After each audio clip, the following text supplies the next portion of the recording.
यहाँ पर हम देखेंगे वामपंथी उग्रवाद के बारे में, यानी राष्ट्र के विरुद्ध लड़ाई है वो वामपंथी उग्रवाद राष्ट्र के विरुद्ध किस तरीके से लड़ाई करता है। तो ये हमारा टॉपिक है वो आंतरिक सुरक्षा, यानी कि जो आंतरिक सुरक्षा है, भारत की आंतरिक सुरक्षा, उसके अंदर क्या क्या मुख्य चुनौतियां दी गई हैं, उनमें से एक चुनौती है ये हमारी, क्या है, वामपंथी उग्रवाद। तो यहाँ पर हम लिखें वामपंथी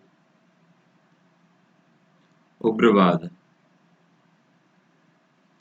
इसी के अंदर वामपंथी उग्रवाद के अंदर ही हम देखते हैं राष्ट्र के विरुद्ध लड़ाई,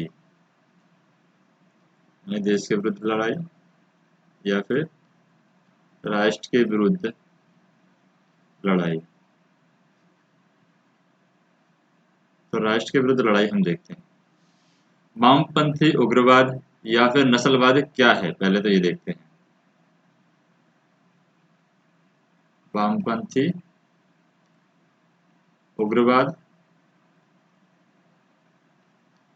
या फिर हम कह सकते हैं नस्लवाद क्या है,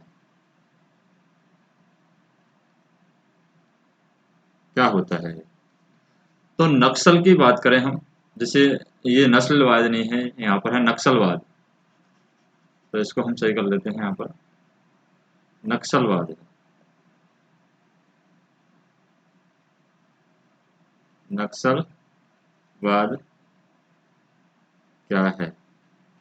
तो नक्सल की बात करें, नक्सल शब्द है पश्चिम बंगाल के दार्जिलिंग जिला है पश्चिम बंगाल में, तो पश्चिम बंगाल के दार्जिलिंग जिले के नक्सलवाड़ी गांव से लिया गया है, जहां 1967 में चारू मजूमदार और यहाँ पर कानू सन्याल के नेतृत्व में एक आंदोलन की यहाँ पर शुरुआत होती है, यानी कि शुरुआत हुई थी उस टाइम पर 1967 में चारू मजूमदार और कानू सन्याल के नेतृत्व में। तब से विभिन्न कम्युनिस्ट गोरिल्ला दलों द्वारा हिंसा करके राष्ट्र में अशांति फैलाने को नक्सलवाद के रूप जाना जाता है।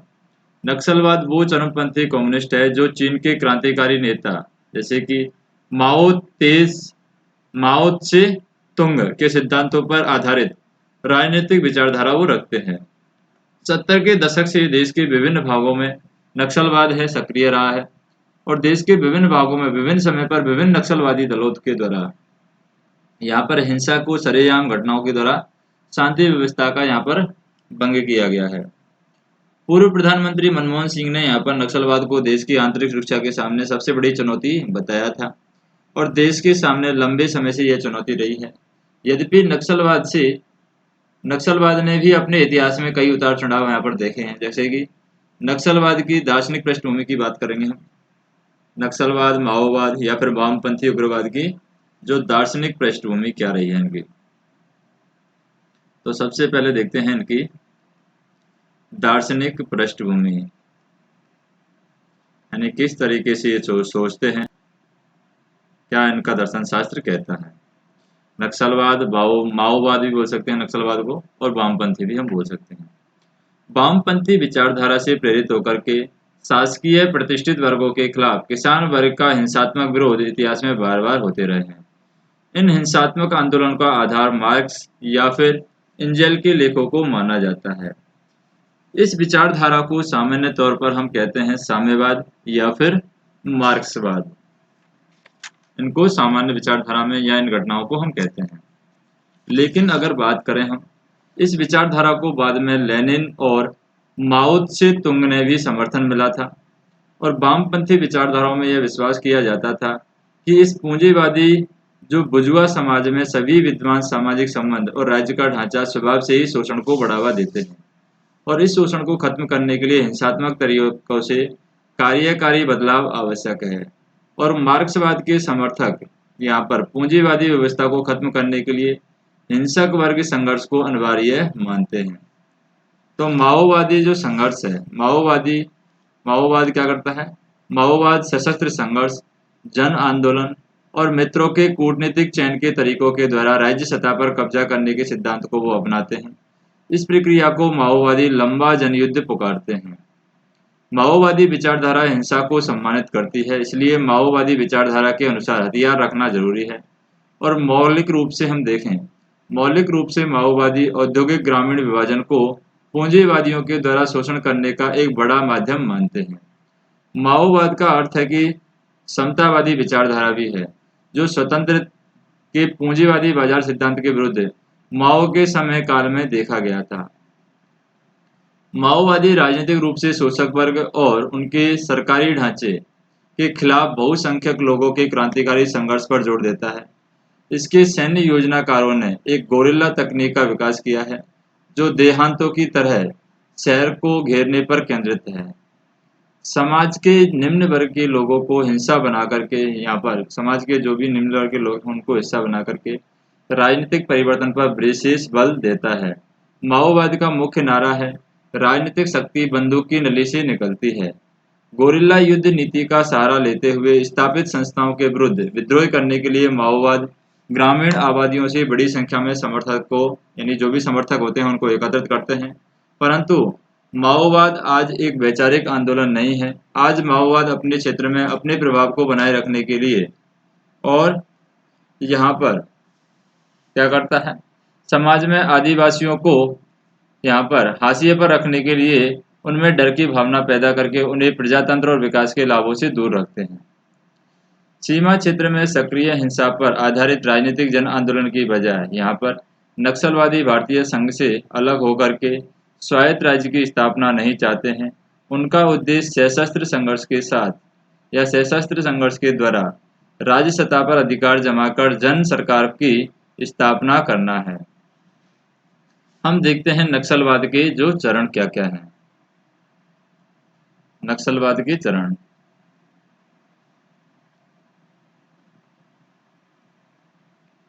नक्सलवाद के चरण, जैसे माओवादियों ने अपने सिद्धांतों का प्रसार है बहुत सुनियोजित और चरणबद्ध तरीके से किया है। पहले हम बात करें तैयारी चरण की। पहला चरण है तैयारी चरण।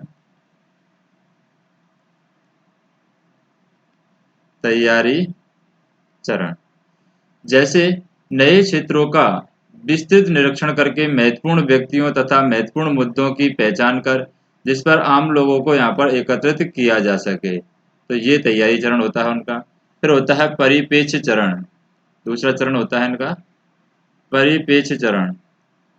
परिपेक्ष चरण में क्या करते हैं, तो परिपेक्ष चरण की बात करें तो मुखौटे संगठनों के द्वारा भीड़ एकत्रित करना, जैसे सरकार और प्रशासन के खिलाफ स्थानीय समस्याओं को लेकर के प्रदर्शन करना। तीसरा होता है इनका गोरिल्ला चरण। क्या होता है, गोरिल्ला चरण। गोरिल्ला चरण की बात करते हैं तो जन आंदोलन को हिंसक गोरिल्ला लड़ाई में परिवर्तित करना, ये गोरिल्ला चरण है।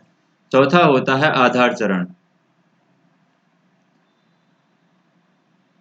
आधार चरण, तो आधार चरण में हम बात करें, इस चरण में माओवाद अपना आधार बना करके संघर्षरत क्षेत्र को स्वतंत्र जोन की तरह स्थापित करने का प्रयास करते हैं।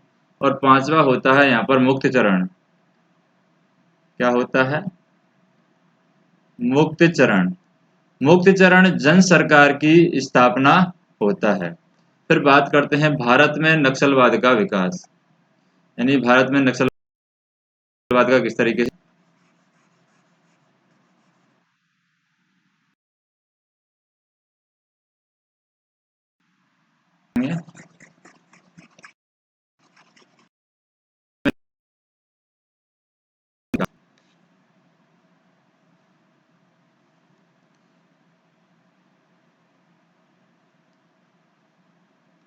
भारत में नक्सलवाद का विकास।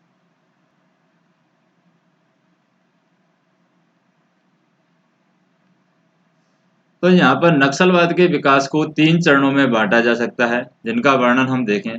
प्रथम चरण होता है नक्सलवाद का, यहाँ पर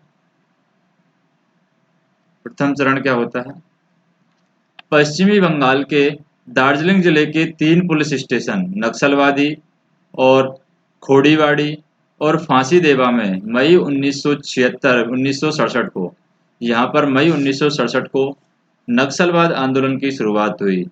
नवंबर 1967 में देश के सभी भागों में फैले यहाँ पर वामचर पंथियों ने अखिल भारतीय समन्वय समिति को कोलकाता में स्थापना करते हैं और 1968 में इस समिति को यहाँ पर कम्युनिस्ट क्रांतिकारी अखिल भारतीय समन्वय समिति का नाम दिया गया और इस दल के 4 घोषित लक्ष्य रहे हैं। पहला, माओ के उपदेश के अनुसार लंबा जन आंदोलन। दूसरा, गोरिल्ला लड़ाई की रणनीति को अपनाना। तीसरा, गोरिल्ला यानी कि ग्रामीण क्षेत्रों में क्रांतिकारी आधार कैंपों की स्थापना करना। और चौथा था कि शहरों को चारों ओर से घेरना और संसदीय चुनावों का बहिष्कार। तो यहाँ पर हम बात करें कि भारतीय समन्वय नीति है यानी कि AICCR ने माओ के सिद्धांतों पर आधारित क्रांतिकारी दल CPI मार्क्सिस्ट लेनिनिस्ट की स्थापना 1969 में की थी और जल्द ही यहाँ पर नक्सली आंदोलन देश के अन्य भागों में खासकर पश्चिमी बंगाल, ओडिशा, बिहार और आंध्र प्रदेश में फैल गया। उनके समर्थक मुख्यतः किसान और आदिवासी लोग थे जो हमेशा से राज्य प्रशासकों के द्वारा पक्षपात और शिकार के यहाँ पर शोषण के शिकार थे। नक्सल सिद्धांतों ने कई बेरोजगार नवयुवकों और विद्यार्थियों को भी अपनी ओर खींचा है। 1970 और मध्य 1971 के बीच में नक्सलियों की गतिविधि चरम सीमा पर थी। 1971 में पुलिस और थल सेना के संयुक्त ऑपरेशन में पश्चिम बंगाल, बिहार और ओडिशा के सबसे ज्यादा नक्सल प्रभावित इलाकों में चलाया गया था। नक्सलियों के प्राय सभी नेता यहाँ पर पकड़े गए और मारे गए। फिर बात करते हैं हम, चारू मजूमदार भी यहाँ पर पकड़ा गया जिसकी मौत यहाँ पर कब हुई? 1972 में पुलिस हिरासत में हो गई थी और आपातकाल के दौरान इस आंदोलन को सबसे ज्यादा धक्का लगा जब इसके लगभग 40,000 सदस्यों को 1975 में जेल में डाल दिया गया। फिर बात करते हैं हम द्वितीय चरण की। द्वितीय चरण में क्या होता है?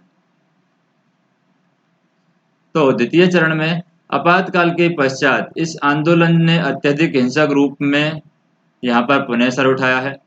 लगातार लड़ाई की रणनीति के अनुसार इसने अपने आधार को फैलाना प्रारंभ कर दिया और धीरे धीरे नक्सलवाद पश्चिम बंगाल से लेकर बिहार, उड़ीसा, आंध्र प्रदेश, छत्तीसगढ़ तक यहाँ पर फैल गया और 1980 के यहाँ पर CPI-ML ने पीपल्स वार ग्रुप के रूप में अवतार लिया जिसका मुख्य आधार यहाँ पर आंध्र प्रदेश में था, जिसने भारी संख्या में पुलिसकर्मियों की हत्या की थी और PWG को 1992 में आंध्र प्रदेश में प्रतिबंधित कर दिया गया, परंतु इस दल की गतिविधियां जारी रही और इसी समय यहाँ पर MCCI ने यहाँ पर बिहार में अपना विस्तार किया और जमींदार एवं अन्य ऊंची जाति के दलों के ऊपर बड़े पैमाने पर हमला किया गया और इस प्रकार नक्सल आंदोलन धीरे धीरे देश के कई भागों में यहाँ पर फैल गया। फिर हम बात करते हैं तीसरे चरण की। इनके तीसरे चरण में क्या होता है? तीसरे चरण में यहाँ पर 2004 में एक महत्वपूर्ण घटना हुई जिसमें आंध्र प्रदेश के सक्रिय यानी PWG ने तथा बिहार एवं पड़ोसी इलाकों में सक्रिय यहाँ पर MCCI ने एकीकृत होकर के CPI माओवादी की स्थापना की और वर्तमान में देश के अंदर लगभग 13 वामचर पंथी दल कार्य कर रहे हैं और CPI-M सबसे बड़ा वामचर पंथी दल है जो हिंसक वारदातों में अनेक नागरिकों और सुरक्षा बलों की मौत के लिए जिम्मेदार है और इस दल को इसके लिए सहायक और अग्रणी संगठनों के साथ अवैध गतिविधि अधिनियम 1967 के अंतर्गत आतंकवाद संगठन अनुसूची में शामिल किया गया है।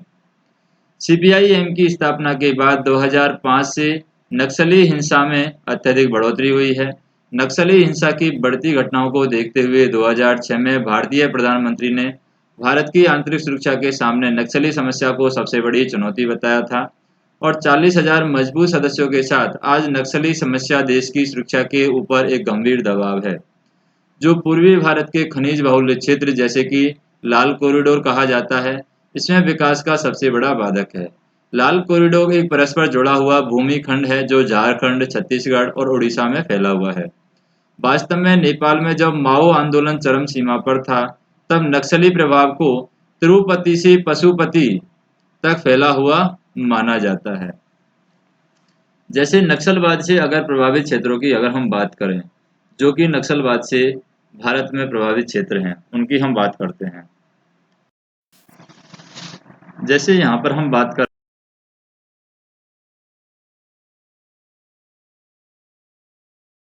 नक्सल हमारे, जैसे कि ये वाला क्षेत्र है आंध्र प्रदेश, ये नक्सलवाद से सबसे ज़्यादा प्रभावित क्षेत्रों में आता है आंध्र प्रदेश। इधर उड़ीसा है, ये भी नक्सलवाद क्षेत्र से प्रभावित क्षेत्रों में आता है। उड़ीसा के बाद में हम बात करें यहाँ पर छत्तीसगढ़, ये भी यहाँ पर नक्सलवाद से प्रभावित क्षेत्रों में आता है उड़ीसा, छत्तीसगढ़। छत्तीसगढ़ के बाद में इधर हम देखें बिहार है, ये भी बहुत ज़्यादा नक्सलवाद से प्रभावित क्षेत्र है। पश्चिमी बंगाल की बात करें यहाँ पर, ये भी नक्सलवाद से प्रभावित क्षेत्र है। और इधर झारखंड, ये भी नक्सलवाद वाला क्षेत्र आ जाता है। और इधर हम बात करें महाराष्ट्र में भी कुछ नक्सलवाद का क्षेत्र है प्रभावित है। तो ये नक्सलवाद से रिलेटेड यहाँ पर क्षेत्र हैं जो सबसे ज़्यादा प्रभावित है। और थोड़े बहुत अफेक्टेड की बात करें तो थोड़ा बहुत केरल में भी है, और थोड़े थोड़े जगह पर यहाँ पर जैसे उत्तराखंड में भी थोड़ा बहुत है, अगर नक्सलवाद की थोड़ी थोड़ी की बात करें। तो आज देश की बात करें, आज देश के 1/3 हिस्से पर माओवाद का गंभीर प्रभाव है। यहाँ पर वर्तमान में नक्सलियों ने अपनी गतिविधियों को 20 राज्यों के 223 जिलों के 460 पुलिस स्टेशनों में यहाँ पर फैला दिया है। कितने राज्यों में फैला दिया है? 20 राज्यों में। इसमें से माओवाद के प्रभाव में सबसे बुरी तरह प्रभावित जो क्षेत्र हैं छत्तीसगढ़, उड़ीसा और महाराष्ट्र, आंध्र प्रदेश, झारखंड, बिहार और पश्चिमी बंगाल के 30 जिले हैं। अधिकांश इलाके यहाँ पर दंडकारण्य क्षेत्र के अंतर्गत आते हैं, जो छत्तीसगढ़, उड़ीसा, महाराष्ट्र, आंध्र प्रदेश में फैले हैं। सीपीआई माओ की बात करें, सीपीआई माओ ने अपनी कुछ बटालियन को यहाँ पर दंडकारण्य क्षेत्र में रखा है और स्थानीय पंचायत नेताओं को पदत्याग करने के लिए यहाँ पर मजबूर किया है, जिसके पश्चात माओवाद अपनी जन अदालत नियमित रूप से लेते हैं और इन क्षेत्रों में माओवादी एक बराबरी की सरकार और न्याय व्यवस्था चलाते हैं। माओवादी यानी माओवाद के बढ़ने का अंदाजा केवल हिंसक घटनाओं से ही नहीं निकाला जा सकता। माओवादी अपना प्रभाव यहाँ पर मतारोपण और सुदृढ़ीकरण के द्वारा भी फैलाते हैं। माओवाद अपना प्रभाव भील और गौंड जनजाति बाहुल्य क्षेत्र में, जैसे यहाँ पर गोल्डन कॉरिडोर कहा जाता है, जो कि क्या होता है, गोल्डन कॉरिडोर कौन सा क्षेत्र है? पूना से अहमदाबाद तक ये फैला हुआ है। गोल्डन जो कॉरिडोर है पूना से अहमदाबाद तक ये फैला हुआ है। और वे नए क्षेत्र विभिन्न सामाजिक दल और हाशिए पर कर रहे सामाजिक वर्ग जैसे कि दलित और अल्पसंख्यकों के साथ उनकी सरकार के विरुद्ध समस्याओं से उपजी भावनाओं के साथ अपनी संवेदना जता करके इस स्थिति का फायदा लेने का प्रयास करते हैं। माओवाद का प्रभाव पश्चिमी उड़ीसा, ऊपरी असम और अरुणाचल प्रदेश में भी लोहित क्षेत्र में बढ़ा है, जबकि पश्चिम बंगाल के जलमहल क्षेत्र में और बिहार के कैमूर एवं रोहतास जिलों में इन्हें यहाँ पर मुँह की खानी पड़ी है। हिंसक घटनाओं और इनमें हताहत हुए लोगों की संख्या को देखते हुए इस आंदोलन को देश की चुनौती के लिए बढ़ती शक्ति का अंदाजा लगाया जा सकता है।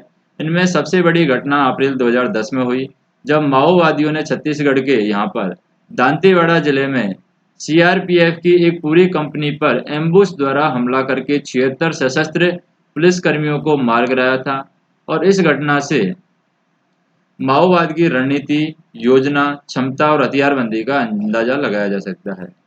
2013 में पुनः यहाँ पर वामचर पंथियों ने अंतर्राष्ट्रीय ख्याति प्राप्त की, जब उन्होंने यहाँ पर छत्तीसगढ़ के सुकमा जिले में 27 लोग, जिनमें उच्च कोटि के राजनीतिक भी शामिल थे, उनको मार डाला। अब बात करते हैं ये माओवाद का जो दल का ढांचा है वो किस तरीके से हो। दल जैसे दल का ढांचा,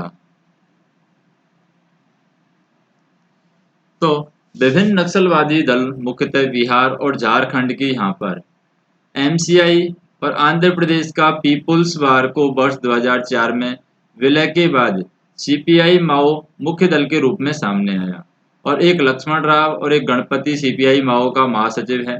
सीपीआई माओ संगठन का ढांचा इस प्रकार है, जैसे कि हम बात करें, पहला होता है ढांचे के अंदर पॉलिटी ब्यूरो यानी उच्चतम निर्णायक संस्था, उसको हम बोलते हैं पॉलिटी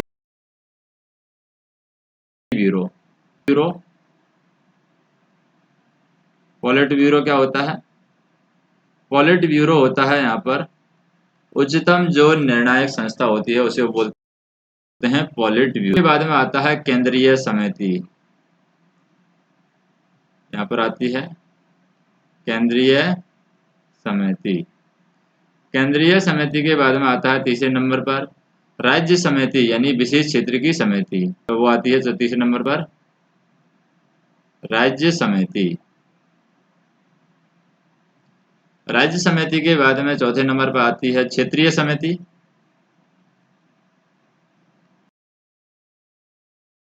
क्षेत्रीय और क्षेत्रीय समिति के बाद में आता है जिला समिति, जिसे प्रखंड समिति कह सकते हैं या फिर हम बोल सकते हैं जिला समिति। और जिला समिति के बाद में आता है उप जिला समिति, और उप जिला समिति के बाद में आता है यहाँ पर इलाका समिति। इलाका समिति। तो इस तरीके से माओवाद की क्या है संरचना चलती है। अब हम बात करें कि एक PLGA यानी कि पीपल लिबरेशन गोरिल्ला आर्मी जो होती है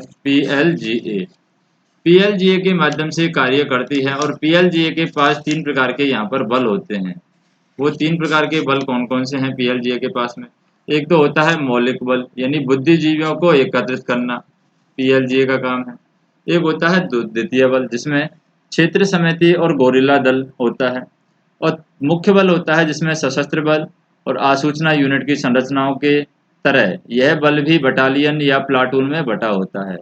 वर्तमान में PLGA की संख्या लगभग 8 से 9,000 है, जबकि यहाँ पर जन मिलिशिया की संख्या है 38,000 है। और सामान्य तौर पर इसमें 40 से 50% क्या है महिलाएं हैं।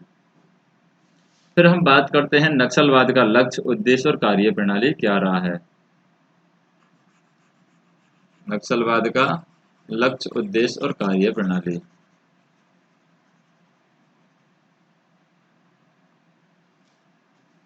तो यहाँ पर हम देखेंगे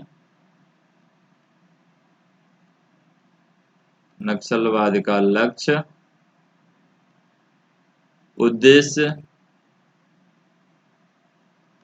और कार्य प्रणाली क्या रही है।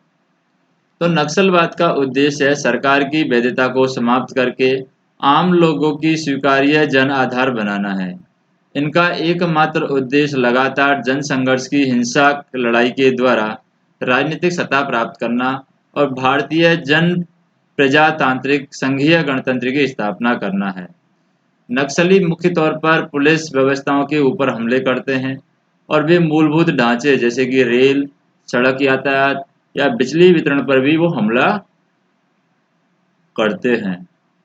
ये मूलभूत ढांचे जैसे कि रेल तथा सड़क यातायात या बिजली वितरण पर हमला करेंगे तो वे अपने क्षेत्र में विकास कार्य जैसे कि आवश्यक सड़क निर्माण के कार्य को बलपूर्वक विरोध करते हैं। अपने जन आंदोलन के प्रति आम लोगों और बुद्धिजीवी वर्ग को आकर्षित करने के लिए नक्सली अपने इन सिद्धांतों को सिविल समाज के अग्रिम संगठनों के द्वारा ऐसे मामले जैसे कि विशेष आर्थिक जोन समेत नीति एवं भूमि सुधार, भूमि अधिग्रहण, विस्थापन आदि के कानूनों का ये विरोध करते हैं। विकास कार्यों को रोककर राज्य के अधिकारों को चुनौती देकर के नक्सली एक साथ क्षेत्र में विकास की कमी का फायदा उठाते हैं। सरकारी तंत्र जैसे पुलिस स्टेशन, तहसील, विकास ब्लॉक, स्कूल, स्वास्थ्य केंद्र, आंगनबाड़ी केंद्र जो जमीनी स्तर पर सरकारी प्रतिनिधि हैं उनकी कार्य प्रणाली की खामियों का या फिर खामियों का भी फायदा उठाते हैं। माओवाद की कुछ कार्य प्रणाली यहाँ पर इस प्रकार है जैसे कि नक्सलवाद के फ्रंटल संगठन,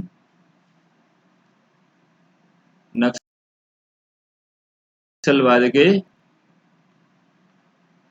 क्या है फ्रंटल संगठन।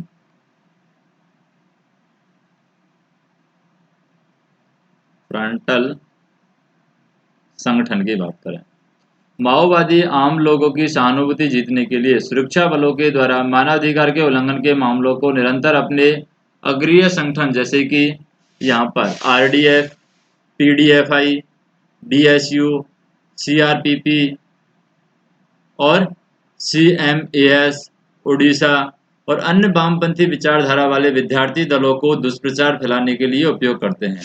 आम लोगों को अपने सिद्धांतों के प्रति एकजुट करने के लिए माओवादी समाज के ऐसे सामाजिक संगठन और मानवाधिकार से जुड़ी समस्याएं राष्ट्रीय और अंतर्राष्ट्रीय मीडिया एवं अन्य विद्यार्थी दलों का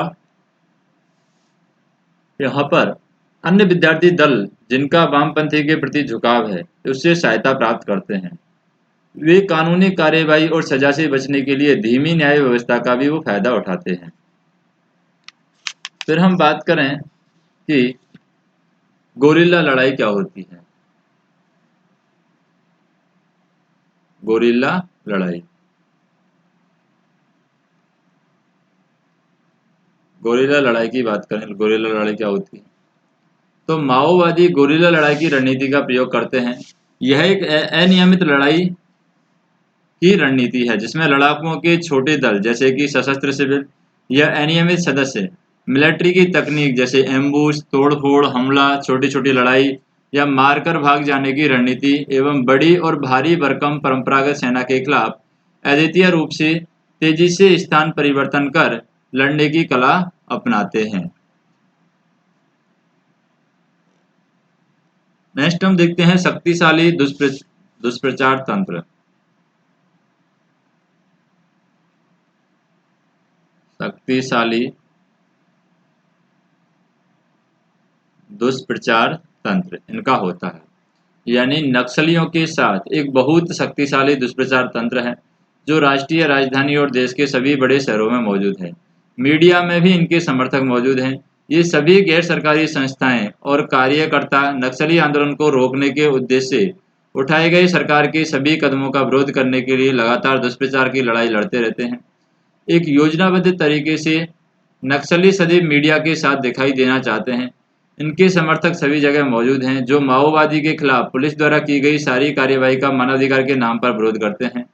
और जब नक्सली निर्दोष लोगों की जान लेते हैं तो यही मीडिया के लोग और यही मानवाधिकार वाले संगठन एक कूटनीतिक मौन धारणा कर लेते हैं।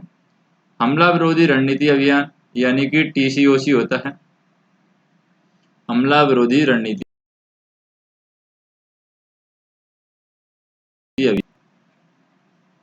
विरोधी रणनीति अभियान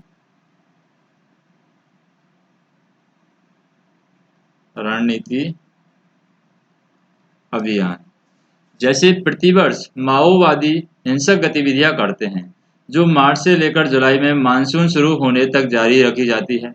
इसी को यहाँ पर टीसीओसी कहते हैं। प्रत्येक वर्ष माओवादी टीसीओसी अभियान सुरक्षा बलों की हानि पहुंचाने के लिए करते हैं जिससे उन्हें उलझा करके भर्ती की प्रक्रिया शुरू कर सके। टीसीओसी का लक्ष्य यहाँ पर हिंसक घटनाओं को अंजाम दे करके अपनी शक्ति का प्रदर्शन करना है। और विगत में हुए अनुभवों के अनुसार टीसीओसी के दौरान माओवादियों ने सुरक्षा बलों के ऊपर अनेक घातक हमले यहाँ पर किए हैं। माओवादियों की नई रणनीति के बारे में हम बात करते हैं। माओवादी की नई रणनीति, माओवादियों की नई रणनीति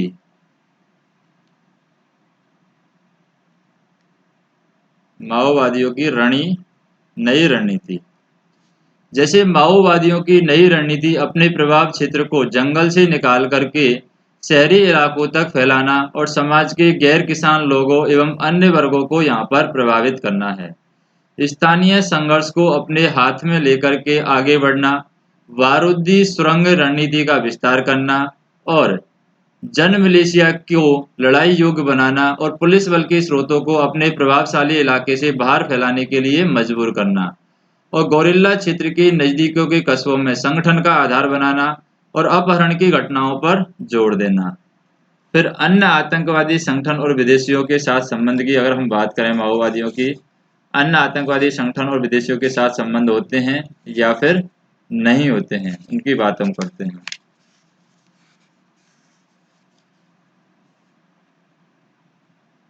जैसे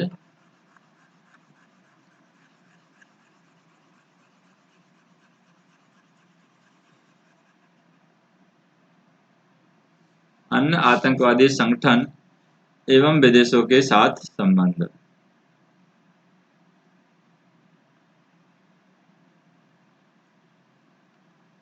आतंकवादी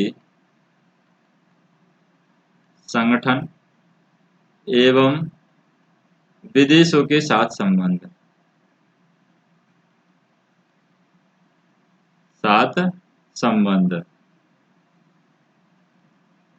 क्या है यहाँ पर, जैसे कि सीपीआई माओ का यहाँ पर उत्तर पूर्व के अग्रवादी दल, खास करके मणिपुर के यहाँ पर आरपीएफ और पीएलए, तथा नागालैंड के यहाँ पर हम बात करें, नागालैंड के कौन, एनएससीपी एनएससीएन आईएम के द्वारा यहाँ पर हथियार प्राप्त करने के लिए करीबी संबंध है। इसमें से अधिकांश दलों का भारत से दुश्मनी करने वाले राष्ट्रों के साथ संबंध है। सीपीआई माओ ने हमेशा से जम्मू कश्मीर के आतंकवादियों को अपना समर्थन देने की बात दोहराई है और यह भारतीय संघ के खिलाफ युद्ध नीति का हिस्सा है। सीपीआई माओ की विदेश माओवादी संगठनों के साथ करीबी के संबंध में है, यानी कि यह दल दक्षिण एशिया के माओ दलों और संगठनों की समन्वय समिति के कमोपोसा का सदस्य है, जिसमें बांग्लादेश, भारत और नेपाल और श्रीलंका के 10 माओवादी दल शामिल हैं।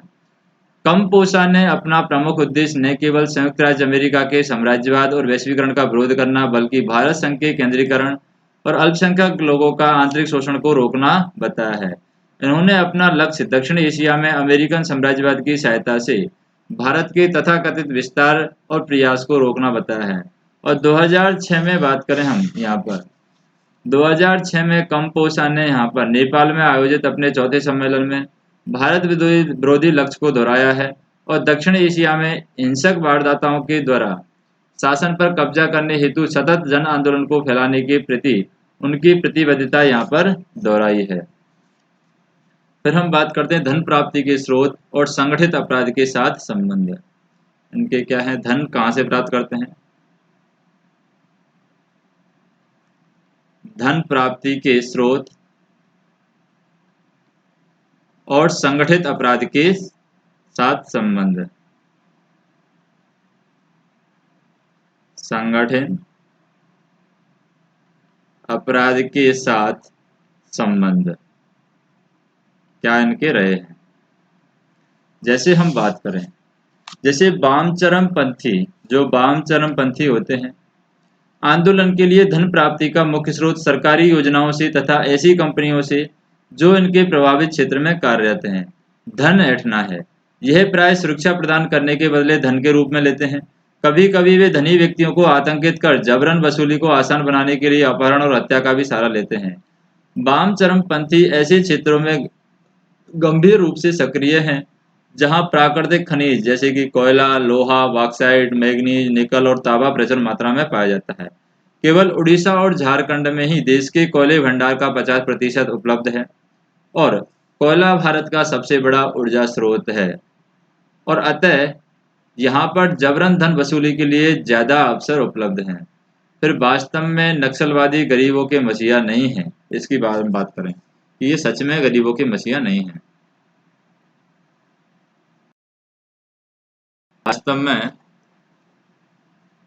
वास्तव में क्या है, माओवादी गरीबों के मसीहा नहीं हैं। वास्तव में नस्लवादी है या नक्सलवादी गरीबों के मसीहा नहीं, गरीबों के मसीहा नहीं है। सैद्धांतिक तौर पर ऐसा लगता है कि नक्सलवादी गरीबों के अधिकार के लिए संघर्ष कर रहे हैं और वे आम लोगों की सरकार की स्थापना करना चाहते हैं, जबकि हकीकत इसके विपरीत है। गरीब लोगों का सामाजिक उत्थान उनका वास्तविक लक्ष्य नहीं है, उनका लक्ष्य राजनीतिक शक्ति प्राप्त करना है। वे स्थानीय समस्याओं और मामलों का अध्ययन करते हैं और अपने लक्ष्य की प्राप्ति के लिए, जो कि स्पष्ट रूप से हिंसक मार्ग अपना करके राजनीतिक शक्ति प्राप्त करने के लिए वो उसका उपयोग करते हैं। माओवादी गरीबों को खत्म करना नहीं चाहते क्योंकि यह उन्हें अपने प्रभुत्व के क्षेत्र को बढ़ाने में सहायता करता है। ऐसे क्षेत्र में वे जिला प्रशासन को किसी भी प्रकार का विकास कार्य जैसे कि सड़क का निर्माण, बिजली और पानी व्यवस्था आदि नहीं करने देते हैं। स्थानीय लोगों को बहुत जल्द यह आभास हो जाता है कि नक्सलवादियों ने अपने लक्ष्य की प्राप्ति के लिए उनका उपयोग किया है और स्थानीय सामाजिक और आर्थिक समस्याओं को पीछे धकेल दिया जाता है और माओवादियों का मुख्य जो लक्ष्य रहता है राज्य के ऊपर प्रभुत्व बनाने के लिए संघर्ष करना बन जाता है। लेकिन स्थानीय लोगों को मजबूरन उन्हें समर्थन देना पड़ता है क्योंकि इस प्रकार की गलती का आभास होने के समय वह बहुत देर हो जाती है। नक्सलवाद के बढ़ने के क्या कारण हो सकते हैं, इसके बारे में बात करें।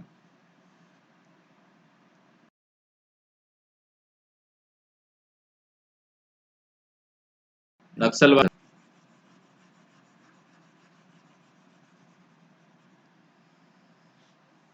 जैसे हम बात करेंगे यहाँ पर नक्सलवाद बढ़ने के कारण। नक्सलवाद बढ़ने के कारण, क्या कारण है नक्सलवाद बढ़ने के? यह एक विडंबना है कि आज़ादी के 66 वर्ष बाद भी ऐसे दूर दराज के क्षेत्र जो अतुल्य खनिज पदार्थों से भरे पड़े हैं उनमें विकास का नामो निशान नहीं है। इस स्थिति में अन्य सामाजिक आर्थिक समस्याओं के साथ मिलकर के भारत में नक्सलवाद को फलने फूलने में सहयोग किया है। इन कारणों को हम देख सकते हैं कौन कौन से कारण हैं। जैसे कि क्या कारण है? पहला है जन जंगल जमीन, जल जंगल जमीन, यानी हम कह सकते हैं कि भूमि सीमा कानून का उल्लंघन यहाँ पर हो सकता है जन जंगल जमीन में। सरकारी एवं सामुदायिक भूमि पर अतिक्रमण, परंपरागत भूमि अधिकार का नियमित न होना, बिना समुचित मुआवजा और पुनर्वास की भूमि का अधिग्रहण और पौराणिक आदिवासी जंगल संबंध का विघटन। दूसरा होता है यहाँ पर विकास का अभाव। जहाँ पर विकास का अभाव होगा वहाँ पर भी नक्सलवादी बढ़ सकते हैं। जैसे कि विकास के अभाव में क्या हो सकता है? बेरोजगारी, गरीबी, मूलभूत सुविधाओं का अभाव, शिक्षा का अभाव, स्वास्थ्य सुविधाओं का अभाव। तीसरा हो सकता है समाज की मुख्य धारा से अलगाव, यानी समाज की मुख्य धारा में वो नहीं रहते हैं। समाज की मुख्य धारा से अलगाव, यानी मानव अधिकारों का उल्लंघन, प्रतिष्ठापूर्ण जीवन के अधिकारों का उल्लंघन, सामाजिक मूल्यधारा से दुराव और सरकार के प्रति रोष की भावना। और चौथा कारण हो सकता है सुशासन का अभाव। सुशासन अभाव, सुशासन के अभाव में क्या होगा? सामान्य प्रशासन की अनुपस्थिति, अक्षम और प्रशिक्षित एवं कमजोर मनोबल वाले सरकारी कर्मचारी, सरकारी योजनाओं में कुप्रबंधन एवं भ्रष्टाचार और विशेष कानूनों का कमजोर अनुपालन, चुनावी राजनीति का साठगांठ एवं स्थानीय प्रशासन का यहाँ पर असंतोषजनक कार्य है। अगले वीडियो के अंदर हम देखेंगे कि नक्सलवाद के विरुद्ध लड़ाई है वो किस तरीके से भारत लड़ रहा है और क्या नक्सलवाद को रोकने के लिए भारत कर रहा है।